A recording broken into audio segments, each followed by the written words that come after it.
Il y avait un scandale comme ça qui s'est passé à l'église. Voyons voir quel était ce scandale et quelle était la décision du serviteur de Dieu par rapport à cela. Voyons voir qu'est-ce qui s'est passé. Ok, lisons. Nous allons revenir sur Jérémie tout à l'heure et prenons un contexte. Parce que là, il faut que vous faites la différence entre l'église de Jésus-Christ et l'église traditionnelle. L'église traditionnelle, c'est le monde. L'église traditionnelle, constitue les portes du séjour des morts. Et ces églises traditionnelles fonctionnent comme le monde. Ces gens n'ont pas de honte. Ces gens vivent comme le monde. Ces gens honorent ce qui est une honte. Ils honorent ça. Ok? Ils honorent ça. Aucun pasteur. En tout cas, je n'ai pas vu ça. Aucun homme de Dieu n'a dit qu'elle a jeté de la honte sur l'église. Non, personne n'a dit ça. Mais voyons voir ce qui s'est passé à l'église d'abord. Parce que rien de nouveau sur le soleil. Bien. 1 Corinthiens 5, le verset 1er. On entend dire généralement qu'il y a parmi vous de l'impudicité. Et une impudicité telle qu'elle ne se rencontre pas même chez les païens. C'est qu'au point que l'un de vous a la femme de son père. Et vous êtes enflé d'orgueil. Et vous n'ayez pas été plutôt dans l'affliction. Est-ce que vous voyez l'église dans l'affliction à cause de cet événement? Pas du tout. Ils essaient d'embellir ce péché, cette abomination.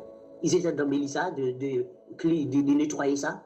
Je t'aime ma fille. Dieu peut pardonner tout péché. Plaisanter que vous êtes. Quand Dieu va, le faux pasteur qu'on appelle Maloï Laurent là. Vous n'avez pas honte, quelqu'un a causé un scandale, ce n'est pas n'importe quel scandale. Personne n'a prononcé, personne ne dit rien, en flagrant délit en plus, au milieu de faillis. Et vous êtes... Ils ne peuvent jamais fonctionner avec nous, c'est clair. Et vous êtes enflé d'orgueil, et vous n'avez pas été plutôt dans l'affliction, afin que celui qui a commis cet acte fût ôté du milieu de vous. Pour moi, absent de corps, mais présent d'esprit, on dit de ne pas juger, l'apôtre fait quoi? J'ai déjà jugé, verset 3, c'est toi. J'ai déjà jugé comme si j'étais présent, celui qui a commis un tel acte. Au nom du Seigneur Jésus, vous et mon esprit étant assemblés avec la puissance de notre Seigneur Jésus, qu'un tel homme, qu'une telle femme soit livré à Satan pour la destruction de la chair, afin que l'esprit soit sauvé au jour du Seigneur Jésus. C'est bien à tort que vous vous glorifiez. Ne savez-vous pas qu'un peu de levain fait lever toute la pâte? Faites disparaître le vieux levain, afin que vous soyez une pâte nouvelle, puisque vous êtes sans levain, car Christ est notre pâte. Car Christ, notre pâte, a été immolé. C'est le bon donc la fête, non avec du vieux levain, non avec un levain de malice et de méchanceté, mais avec l'épée sans levain, de la pureté et de la vérité. Elle devrait se présenter devant l'assemblée des anciens pour donner des explications aux anciens. Comment se fait-il qu'il nous a salués de la sorte? Parce qu'on croyait en toi, on savait que tu étais vierge, toute cette histoire-là, qu'est-ce qui se passe? Il faut venir nous expliquer qu'est-ce qui se passe ici. Et tout de suite après, il faut que les anciens prononcent sur cette jeune fille, lier cette jeune fille au nom de Jésus-Christ par la loi de Jésus-Christ, parce qu'elle a été une cause de scandale.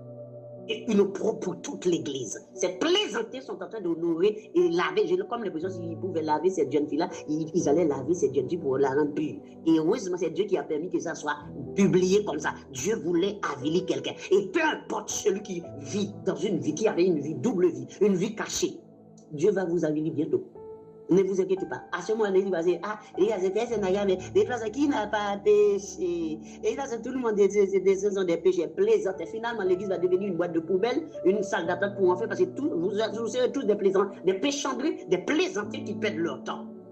Parce que si dans l'église, il ne peut pas y avoir un homme spirituel pour juger. Parce que l'église dit ne jugez point. Parce que ce sont des aveugles, ils ne lisent jamais la Bible. Ils ne comprennent rien du tout. L'apôtre a dit, moi, j'ai déjà jugé. Et il n'a pas jugé seul. Hein? Au nom du Seigneur Jésus, c'est là qu'il prononce. Au nom du Seigneur Jésus, hein?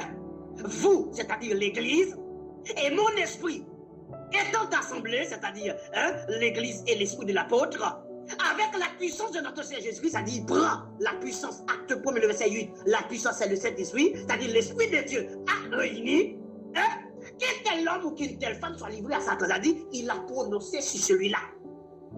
Il a prononcé le jugement et il a prononcé la sentence. Pourquoi? Parce qu'on a été scandalisé par un plaisantin. Maintenant, continue à lire le verset 9. Je vous ai écrit dans ma lettre de ne pas avoir des relations avec les impudiques.